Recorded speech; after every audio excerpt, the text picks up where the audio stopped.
Je vous ai fait une sélection de 7 tool watch GMT, ça va de 400 € jusqu'à 2000 €. On va commencer par la moins chère et on montera en prix petit à petit.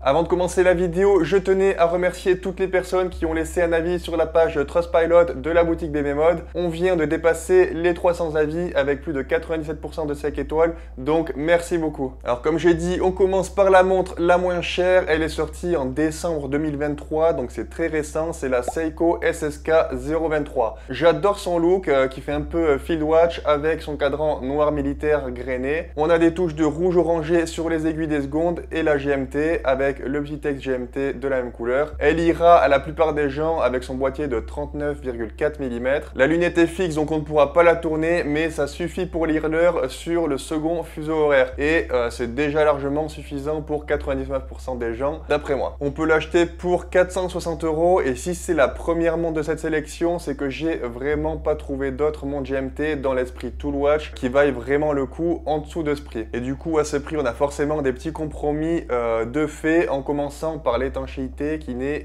que de 100 mètres, donc pas de plongée avec, mais vous pouvez quand même nager sans problème. Il faut quand même y aller pour dépasser les 10 bars. L'autre compromis, c'est qu'on n'a pas de verre saphir. C'est vraiment quelque chose que j'aimerais voir enfin chez Seiko dès qu'on dépasse les 300 €, puisque plein d'autres marques le font, la plupart des autres marques même. Mais eux, ils restent vraiment très attachés à leur Hardlex et c'est un peu frustrant puisque je pourrais recommander quasiment toutes les Seiko 5, mais à cause de ce détail, des fois, il vaut mieux partir chez la concurrence. Elle est aussi disponible en noir pour 30 € de moins, puisque cette fois elle est sur un atto en cuir, donc c'est moins cher que le métal. Mais si je l'ai mis dans cette sélection, c'est que je vous la recommande complètement. J'adore son look. En plus, à l'intérieur, c'est un mouvement automatique 4h34 qui est la même base que les 4h35 qui ont largement fait leur preuve, donc c'est une valeur sûre, vous pouvez foncer. La deuxième montre, je vais passer dessus très rapidement puisque je vous en ai déjà parlé plein de fois sur cette chaîne.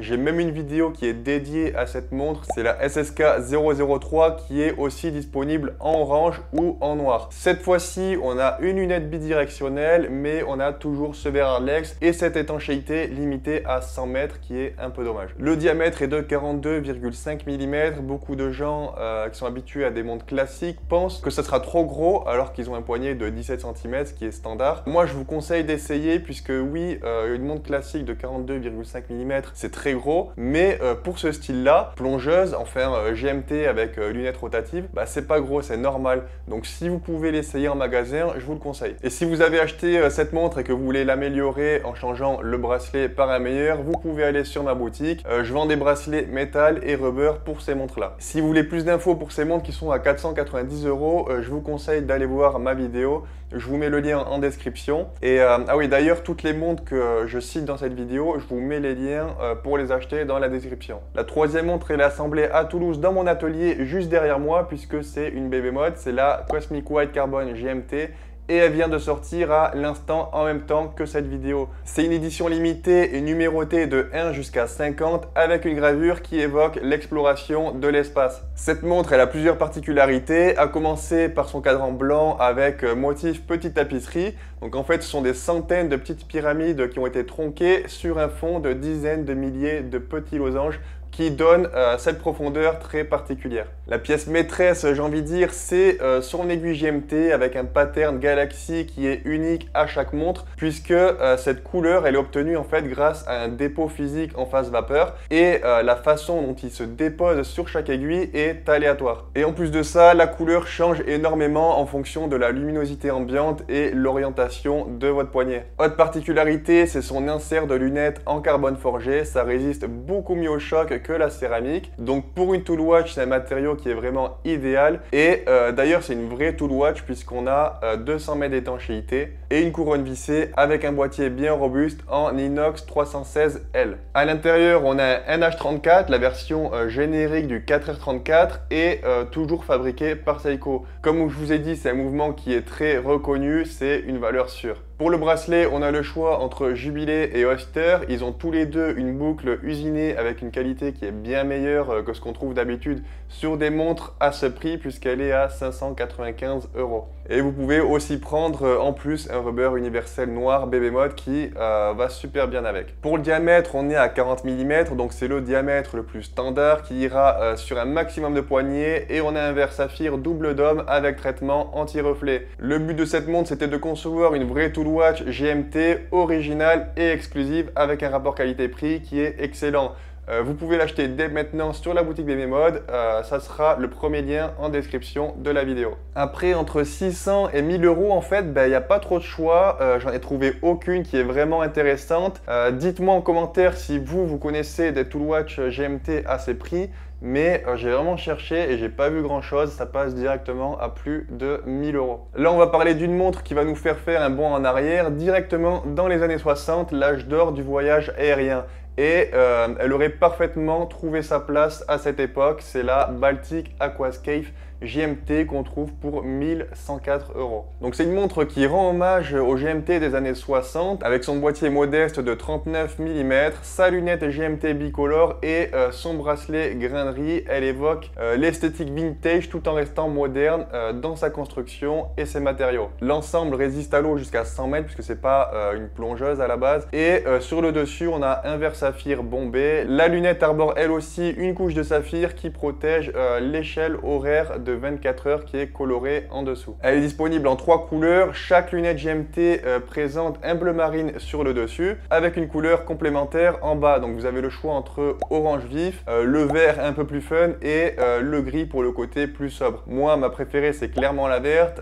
Les deux couleurs vont super bien ensemble et en plus c'est hyper original. Le cœur de l'Aquascape GMT bat grâce au mouvement Soprod C125. Donc c'est une alternative suisse moderne à l'ETA 2893-2 avec une réserve de marge de 42 heures et 28 800 alternances par heure. C'est une montre très équilibrée au poignet. Vous avez le choix entre les bracelets rubber ou métal. Moi, je vous conseille clairement le style grainerie, c'est ce qui se marie le mieux avec cette montre. Donc finalement, c'est un peu un sans faute pour cette Baltic, même le prix est parfaitement en accord avec les caractéristiques techniques. J'aurais préféré 200 mètres d'étanchéité, mais c'est pas très grave. La prochaine montre, c'est une Mido, la Ocean Star GMT. Elle a vraiment tout ce qu'on souhaite dans une vraie tool watch pour la simple et bonne raison qu'en fait, c'est une montre de plongée et par définition, une montre de plongée, c'est forcément une bonne montre outil puisque c'est robuste et étanche jusqu'à au moins 200 mètres. C'est pour ça qu'on a une lunette de plongeuse et du coup on peut lire l'heure du second fuseau horaire grâce au Réo cette fois. Les poignets un peu plus gros vont être contents puisque le boîtier mesure 44 mm de diamètre mais on garde une épaisseur assez contenue de 13,28 mm.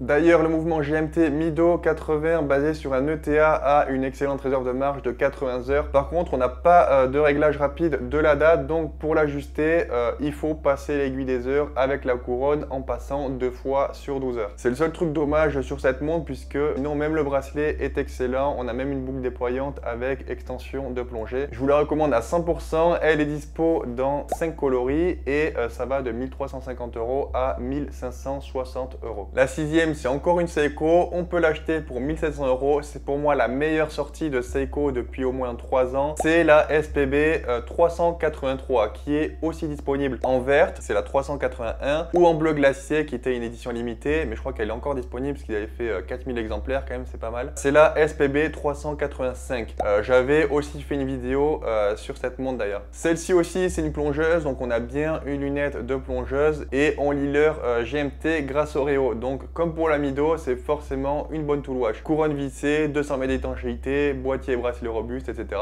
Niveau taille, ça ira presque à tous les hommes puisqu'on a 42 mm de diamètre, 13 mm d'épaisseur et 48,6 mm de longueur corne à corne. Le mouvement c'est le très récent 6R54. D'après les premiers retours il a l'air très bien.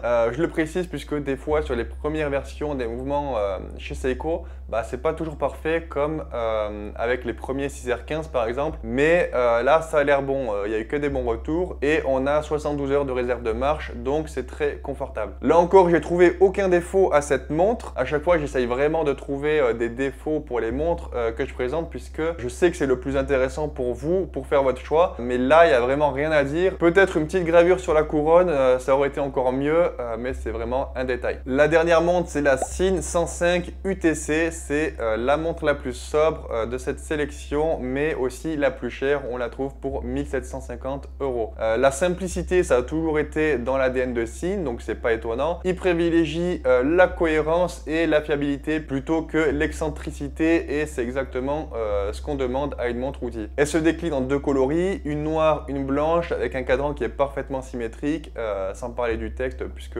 la date est à 6 heures. Le boîtier est en acier inoxydable de 41 mm avec finition sablée, tout comme la lunette tournante qui est tégimentée. Donc la technologie tégiment sert en fait à durcir le matériau de base qui est ici de l'inox pour qu'il résiste beaucoup mieux aux rayures apparemment. En réalité, je ne sais pas ce que ça vaut vraiment par rapport à d'autres matériaux, mais je fais confiance à Sinn là-dessus sans aucun problème. Malgré le fait que ce n'est pas une plongeuse, on a quand même une étanchéité de 200 mètres avec en plus un dos transparent qui permet d'observer le mouvement Stellita SW331 qui bat à 4 Hz et qui est conforme à la norme antimagnétique DIN 8309. Le prix est à peine plus élevé que la Seiko qu'on a eu juste avant, et personnellement je privilégie le côté moderne de la Seiko, mais si vous préférez la simplicité et la sobriété, eh ben, je vous recommande la Sinn. Voilà, c'est déjà terminé. Tous les liens pour acheter ces montres sont dans la description, en particulier la Cosmic White Carbon GMT évidemment. Je vous invite à la découvrir davantage en cliquant sur le premier lien en description, et on se retrouve très vite pour une nouvelle découverte horlogère.